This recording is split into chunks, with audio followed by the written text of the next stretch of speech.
অগ্নিকুণ্ড গ্রামে সন্ধ্যা নেমে এসেছে ভারী হয়ে।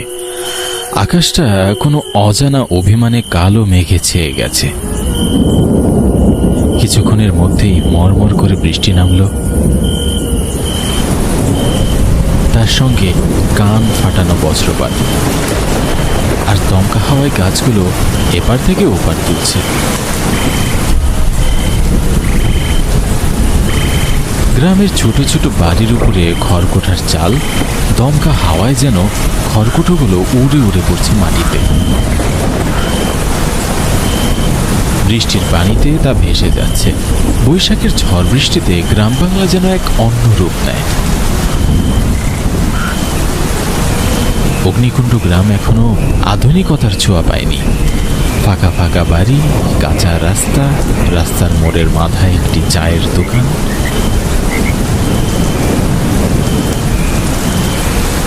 গ্রামের লোকজন সে দোকানেই চায়ের আড্ডা বসায়। সন্ধ্যায় তো চায়ের আড্ডা আরো জমে যায়। এদিকে নিতাই কাকা অপেক্ষায় আছে কখন বৃষ্টি ছাড়বে আর তিনি এই চায়ের আড্ডায় গিয়ে বসবেন।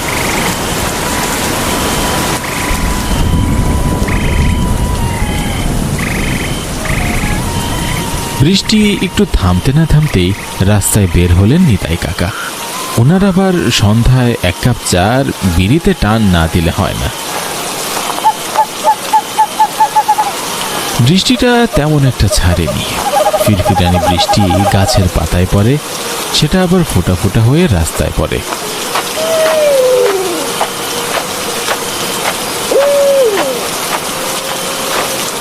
রাস্তা দিয়ে ছাতা হাতে নিতাই কাকা রওনা দিয়েছে পরাণ কাকার চায়ের দোকানে। চায়ের দোকানে লণ্ঠন জ্বালিয়ে পরাণ কাকা চা বানাচ্ছে। সেখানে আগে থেকেই লোকজন চা খাচ্ছিলেন। দোকানের সামনে দিয়ে দু একজন লোক ছাতা নিয়ে যাচ্ছে।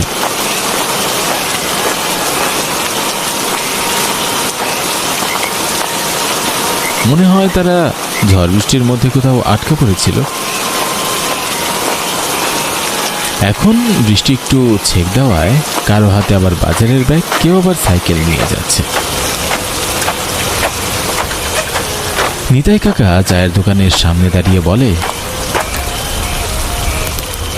কি গো পরান্দা, আমার জন্য কি এক কাপ চা হবে? চায়ের টানি তো তোমার দোকানেই চলে আসলাম, দাও দেখিনি এক কাপ চা।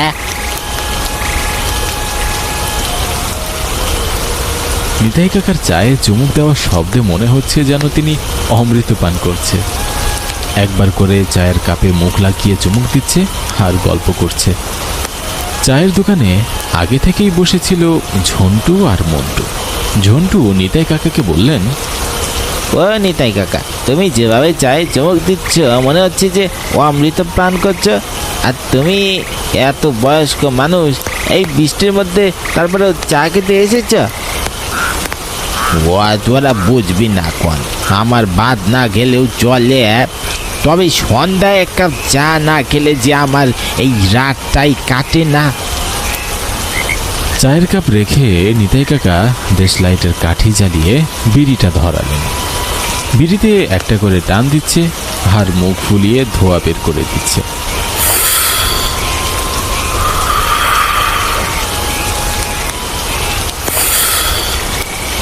বিড়িতে টান দিতে দিতে সে খেয়াল করলো সন্ধ্যা শেষ হয়ে রাত নেমেছে।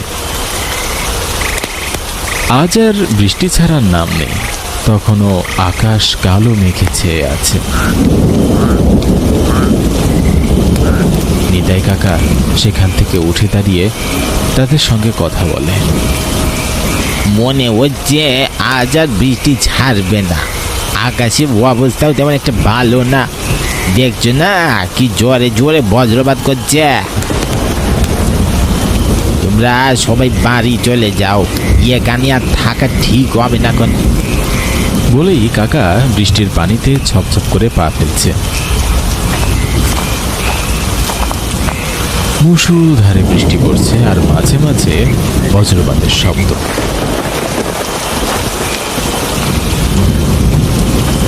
মাঝে মাঝে দমকা হাওয়া এসে কাকার হাতের লণ্ঠন নাড়া দিচ্ছে। দমকা হাওয়ায় লণ্ঠনটা নিভু নিভু করছে। কাকা বৃষ্টির মধ্যে এক মনে হেঁটে চলেছে। এমন সময় রাস্তার পাশে ঝোপের মধ্যে একটি কুটির দেখা যাচ্ছে। কুঠিরে মিটমিট করে আলোও জ্বলছে, আর সেখান থেকে নরম স্বরে ভেসে আসছে, কানাই, বৃষ্টির মধ্যে কোথায় যাচ্ছিস?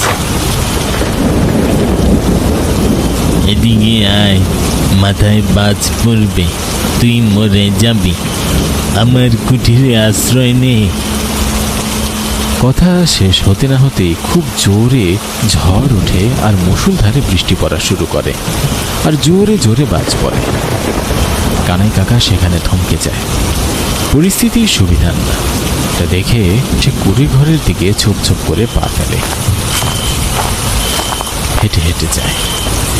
চারিদিকটা কেমন জানি ঝুপটি মেরে আছে, নির্জন জায়গা, আশেপাশে কোনো ঘর বাড়ি দেখা যাচ্ছে না। চারিপাশটায় গাছপালায় ঘেরা, মাঝে মধ্যে গাছের পাতার মধ্যে থেকে পাখপাখালির পাখা ঝাপটানোর শব্দ পাওয়া যাচ্ছে। সে কুড়ে ঘরের সামনে গিয়ে দেখে দরজাটা খোলা।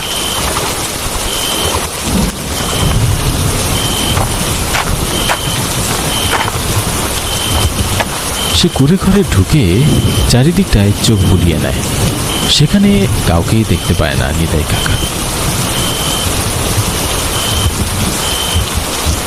তার মনে কৌতূহল জাগে।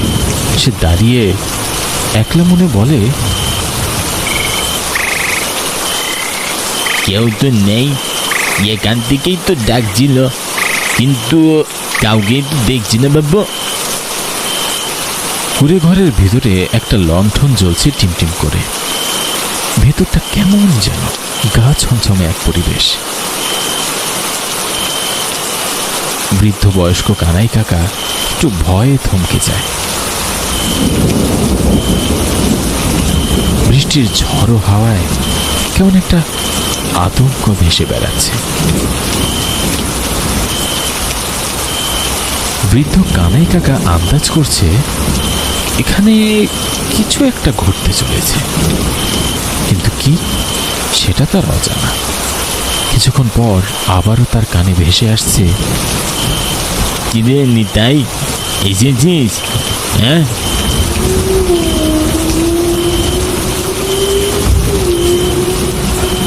আমি এখানে একাই থাকি রে। কানাই কাকার ভিতরে একটা অজানা রহস্য নাড়া দিতে শুরু করে।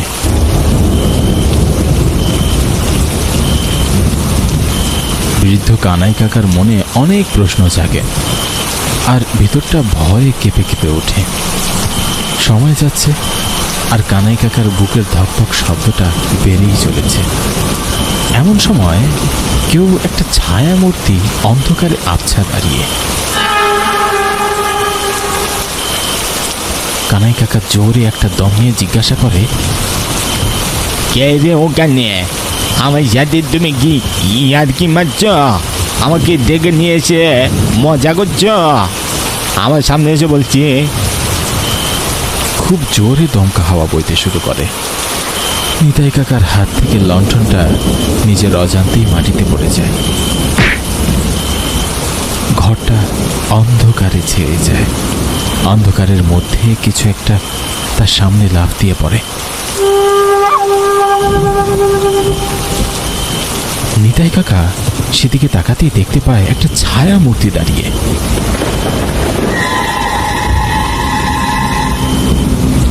অন্ধকারে চোখ দুটো মিটমিট করে জ্বলছে। বাহিরে বিদ্যুৎ চমকানোর আলোতে খানিকটা সেই বিভৎস চেহারার ছায়া মূর্তিটাকে দেখা যাচ্ছে। একটা কাঁচা মুরগি হাতে সে বড় বড় দাঁত বের করে কর্মর করে কামড় দিচ্ছে।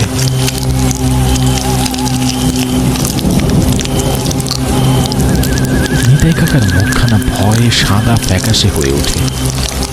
নিতাই কাকার আর বুঝতে বাকি থাকে না তার সামনে কি দাঁড়িয়ে আছে। নিতাই কাকা সেখান থেকে পালানোর চেষ্টা করে, কিন্তু ছায়ামূর্তিটা তার হাত লম্বা করে তাকে পিছন থেকে ধরে ফেলে। ছেড়ে দাও আমাকে, প্রাণে মেরো না আমাকে। বৃষ্টির রাতে আমি মানুষকে আশ্রয় দিই রে। আমার কাছে যে আশ্রয় নেয় তাকে আমি আমার খাবার বানিয়ে ফেলি। আমাকে ছেড়ে দাও, আমাকে ছেড়ে দাও। আমাকে কেন ডেকে নিয়ে আসলে? আমি বুঝলো মানুষ বাবু। খুব কাকুতি মিনতি করতে থাকে নিতাই কাকা সেই ছায়ামূর্তিটির কাছে, কিন্তু ছায়ামূর্তিটি আর কোনো কথাই শোনে না। ছায়ামূর্তিটির হাত দিয়ে তার মুন্ডুটা মটমট করতে থাকে, পিছনে ঘুরিয়ে দেয়। নিতাই কাকার মুন্ডুটা সামনে থেকে যখন পিছনে ঘুরিয়ে দেয়, তখন তার চোখ দুটো উল্টো হয়ে যায়। তাকে লম্বা হাত দিয়ে বাহিরে ফেলে দেয়।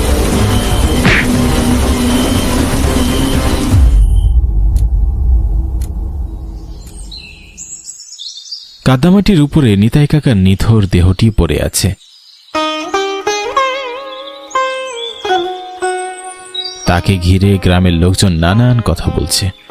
কেউ বলছে গতকাল বজ্রপাতে নিতাই কাকার মৃত্যু হয়েছে, তো কেউ বলছে অন্য কিছু। গ্রামের লোকের কাছে কাকার মৃত্যুটা একটা রহস্য। আমার কাছে তো ভালো ঠেকছে না, তোমরা যেটাই কও আমার মনে হইতাছে কানাইটার মৃত্যু এমনি এমনি হয় নাই। এই জায়গাটা খুব একটা ভালো না। আবার ফিরে এসেছে সেই বৈশাখের আতঙ্ক। তোমরা দেখতেছ না কাকার গাড়টা কেমন মটকানো? এর আগের বৈশাখ মাসে 2টা লাশ পাওয়া গেছে এইখানে। ওই 2টা লাশেরও একই রকম ঘাড় মটকানো ছিল। পরাণ কাকার কথায় গ্রামের সবার মধ্যে একটা আতঙ্ক ছড়িয়ে পড়ে। সবার চোখেই একটা ভয়ের ছাপ ফুটে ওঠে। বারবার বৈশাখ কি নিয়ে আসে সেই গ্রামে, আর প্রাণ দিতে হয় গ্রামের নিরীহ মানুষদের। গ্রামের লোকেরা চায় এটার একটা বিহিত করতে।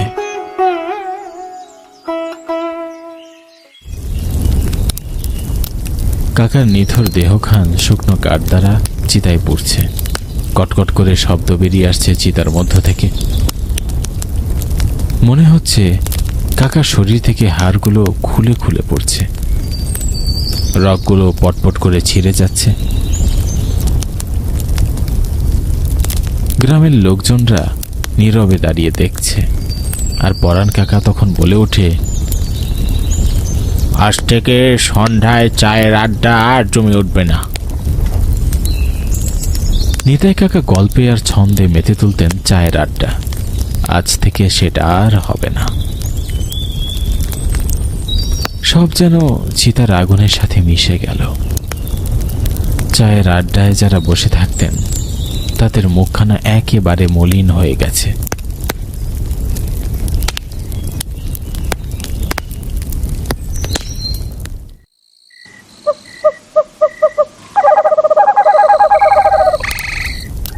আজ পরাণ কাকার চায়ের দোকানে সন্ধ্যার আসনটা তেমন একটা জমেনি। নিতাই কাকার জায়গাটা ফাঁকা পড়ে আছে। আজও সন্ধ্যার আকাশটা কেমন জানি ভারী হয়ে আছে। কখন জানি আবার বৃষ্টি নামে। ভবানীশ্বর চ্যাটার্জি এই গ্রামের বয়োজ্যেষ্ঠ। ওনার প্রায় 90 বছর বয়স। এখনো পায়ে হেঁটে চলাফেরা করেন। শরীরের চামড়াগুলো কুকড়িয়ে এসেছে। তারপরও উনি কোনো কাজে অলসতা করেন না। নিজের কাজ নিজেই করতে পছন্দ করেন। সে কোনো একটা কাজে শহরে গিয়েছিলেন, সেখান থেকেই ফিরছিলেন কাঁধে একখানা ব্যাগ নিয়ে। তার পরনে এক ফতুয়া আর ধুতি, পায়ে এক জোড়া চটি। চটির চটচট শব্দ করে হেঁটে হেঁটে এসে চায়ের দোকানে বসলেন সে, যেখানে নিতাই কাকা বসতেন।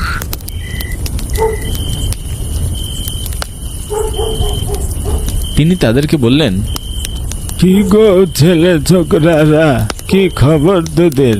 দেখছিস না আকাশে কালো মেঘে ছড়িয়ে পড়েছে, তারপর তোরা চায়ের দোকানে কি করছিস? হ্যাঁ, কি আর করবো বড় দাদু, আমাদের মনটা তেমন একটা ভালো নেই। তা তুমি কোথা থেকে আসছো দাদু? আমি সেই 7 সকালে শহরে গিয়েছিলাম, 1টা বাজে। দেখ না, ফিরতে ফিরতে সন্ধ্যা হয়ে গেল। তাই ভাবলাম তোদের দোকানে একটু চায়ের আড্ডাতে বসি, তারপর না হয় বাড়ি ফিরবো। কিন্তু তোদের মন ভালো নেই কেন রে? এই বয়সে ফুরফুরে মন রাখতে হয় রে। প্রতিদিনের চায়ের আড্ডাতে এই সময় নিতাই কাকা থাকতেন, আজ যে নিতাই কাকা আর থাকবেন না। কেন রে ছোকরারা, আজ থাকবেন না কেন? কি হয়েছে নিতাইয়ের? বুড়ো দাদু সকাল সকাল শহরে চলে যাওয়ায় গ্রামের খবরটা তার কানে পৌঁছায়নি। চায়ের দোকানে তাদের মন খারাপ দেখে নানান প্রশ্ন করেন বড় দাদু। বড় দাদুর প্রশ্নের জবাব দিলেন পরাণ কাকা। ও বড় দাদু, তোমার মনে আছে ওই বট গাছের নিচটাতে বৈশাখ মাস এসে পরপর 2টি লাশ পাওয়া গেল? সেই একই রকম ঘাড় মটকানো লাশ আজ আবার। সেই লাশটা কার জানো বড় দাদু? কার হে বাছা? আজ আবার কার প্রাণ গেল? আমাদের নিটাইটা গো, নিটাইটা। লোকটা কাল এরকম সময়ই আমার চায়ের দোকানে চা খেতে এসেছিল, আর সকালে ওই বট গাছের নিচে তার লাশ পাওয়া যায়। ঘাড়টা এমন করে মুটকে দিয়েছে, একদম ঘাড় পিছনে চলে গেছে, আর চোখ দুটো বেরিয়ে এসেছে। বড় দাদু জোরে একটা নিঃশ্বাস ছেড়ে বলে উঠলেন, আরে বৈশাখ মাস আসলে গ্রামে কারো না কারো প্রাণ যায়। এরকম তরতাজা প্রাণ হারানো আর মেনে নেওয়া যাচ্ছে না, একটা বিহিত করতে হবে। বড় দাদু গলা ছেড়ে বললেন, তোরা একবার গ্রামে তান্ত্রিককে নিয়ে আয়। বড় দাদুর কথা শুনে ঝন্টু চিন্তিত স্বরে বলে ওঠে, কেন দাদু, গ্রামের তান্ত্রিক কেন আনতে বলছো? নিতাই কাকার মৃত্যুটা কি অন্য কোনো কারণে হয়েছে? বড় দাদু ঝন্টুর কথা শুনে একটু হেসে বলে উঠল, ওরে বোকা, তোর মনে নেই গেল বৈশাখ মাসে আমাদের গ্রামের নির্মলের ছেলে নরাধরের লাশ পড়েছিল ওই বটগাছের নিচে? গ্রামের সেই শোক কাটিয়ে উঠতে না উঠতেই কয়েকদিনের মাথায় আবার আমার জ্যাঠাতো ভাই মরে পড়েছিল। তাদেরও ঘাড় মটকানো ছিল পিছন থেকে। তোরা কি মনে করেছিস সেটা সাধারণ মৃত্যু? না রে, ওখানে কোনো নরপিশাচের বসবাস আছে। তোরা কি একটা তান্ত্রিক নিয়ে আয়, আমি তোদের সঙ্গে থাকবো। আমার বয়স হয়েছে, আমি অত হাঁটা চলা করতে তো পারি না। মন্টু আর ঝন্টু এরা দুই বন্ধু, এরা যেন দুটি আত্মা একটি প্রাণ। যেখানেই যাক দুজনে একসঙ্গে যায়। তারা দুজন তান্ত্রিকের বাড়িতে যাওয়ার জন্য রওনা দিয়েছে। তারা রাস্তা দিয়ে হেঁটে হেঁটে যাচ্ছে, পাশ দিয়ে অনেকেই সাইকেল ভ্যান চালিয়ে যাচ্ছে। দিনের বেলায় গ্রামের রাস্তায় অনেকেই চলাচল করে, কিছু ছোটখাটো যানবাহনও দেখা যায়। রাস্তার পাশে দু একটা বাড়িও দেখা যাচ্ছে, দোতলা, আর মোটামুটি সবগুলো বাড়ি খড়কুটো দিয়ে ছাওয়া। তারা হাঁটতে হাঁটতে তান্ত্রিকের বাড়ির দরজায় গিয়ে পৌঁছায়। তার দরজার শিকল ধরে ঠকঠক করে শব্দ করে মন্টু, আর ঝন্টু দাঁড়িয়ে থেকে বলে, কি গো, বাড়িতে কেউ আছো? কেউ সাড়া দিচ্ছ না কেন? তান্ত্রিক তার ঘরের জানালায় এসে উকি মেরে ঝন্টুর কথায় সাড়া দেয়। আছে গো, আছে, বাড়িতে মানুষ আছে। কে চাই তোমাদের? তারা তান্ত্রিককে জানায় তাদের খুব জরুরি দরকার, সে বাইরে এসে শুনলে খুব ভালো হয়। আমাদের বড় দাদু পাঠিয়েছে, তো তুমি একটু বাইরে এসো, তোমাকে সব বলছি। তান্ত্রিক তার সামনে বসেছিল। তাদের কথা শুনে সে জানালার দিকে উকি মারে। সে আসন ছেড়ে হেঁটে হেঁটে গিয়ে দরজা খুলে আর বাহিরে দাঁড়ায়, আর তার সঙ্গে কথা বলে। বল, কি বলবি বল।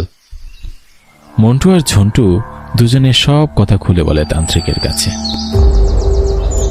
তান্ত্রিক তাদের কথা শুনে চোখ বড় বড় করে তাকিয়ে থাকে।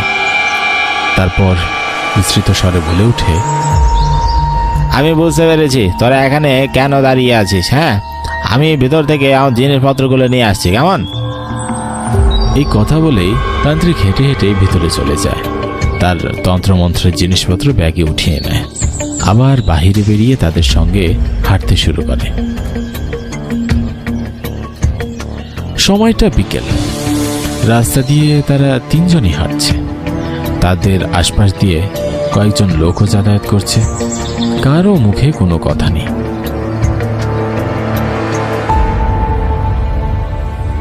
দেখো তো তান্ত্রিক মশাই, তোমার মন্ত্র দিয়ে এখানে কি আছে যার কারণে গ্রামের লোকেরা অকালে প্রাণ হারাচ্ছে? বড় দাদুর কথা শুনে তান্ত্রিক বিড়বিড় করে মন্ত্র পড়তে শুরু করে। কিছুক্ষণের মধ্যেই তার সামনে এক বিভৎস ঝলসে যাওয়া চেহারা ছায়ামূর্তি এসে তার সামনে দাঁড়ায়। ছায়ামূর্তিটি তান্ত্রিকের সামনে দাঁড়িয়ে বলতে থাকে, কিরে তান্ত্রিক, তুই আমাকে এখানে তাড়াতে এসেছিস? এই গ্রামের একটি মানুষকে আমি বাঁচিয়ে রাখবো না, সবাইকে মেরে ফেলবো। সে গ্রাম ছাড়তে না চাওয়ায় তান্ত্রিক তার কাছে জানতে চায়, তুই এই গ্রাম ছাড়বি না কেন? মানে গ্রামের নিরীহ মানুষগুলোকে কেন মারছিস? গ্রামের মানুষ তোর কি ক্ষতি করেছে? আর আমি তোকে ভালো ভালো বলছি, এখান থেকে চলে যা। না না, এই গ্রাম ছেড়ে কোথাও যাব না। আমি এই গ্রামের শান্তমান মানুষগুলোকে মেরে তারপর এখান থেকে যাব। কি করেছে এই গ্রামের মানুষ তোর সাথে? শুনবি কি করেছে? শুন তাহলে। আমি শহর থেকে গ্রামে এসেছিলাম, এই রাস্তা দিয়েই যাচ্ছিলাম। বৈশাখ মাস, হঠাৎ করে খুব বৃষ্টি শুরু হয়। খানিক পর পর বজ্রপাত পড়ছে। আমি 2-3 জনের দরজায় কড়া নাড়ি আশ্রয়ের জন্যে, কেউ আমাকে আশ্রয় দেয় না। আমি এসেই এই বট গাছের নিচে আশ্রয় নিই। তখনই এই বট গাছের উপর বাজ পড়ে, সেই বজ্রপাতে আমি ঝলসে পড়ে যাই এখানে। আমি এই স্বাস্থ্যবান লোকদের না মেরে কোথাও যাবো না। তান্ত্রিক, তোকে বলে রাখছি, তুই ভালো ভালো চলে যা বলছি। তখন তান্ত্রিক তার ব্যাগ থেকে একটি মাথার খুলি বের করে আর মন্ত্র পাঠ করতে শুরু করে। মন্ত্র পড়তেই মাথার খুলিতে যেন একটা লাল আলো জ্বলে ওঠে। সেই আলো সেই ছায়ামূর্তির উপরে লাগে। ছায়ামূর্তিটি সেখান থেকে ছটফট করতে করতে মিলিয়ে যেতে লাগে আর বলতে থাকে, আমি আবার ফিরে আসবো এই গ্রামে। তান্ত্রিক, তুই আজকে ভালো করলি না, আমি আবার ফিরে আসবো।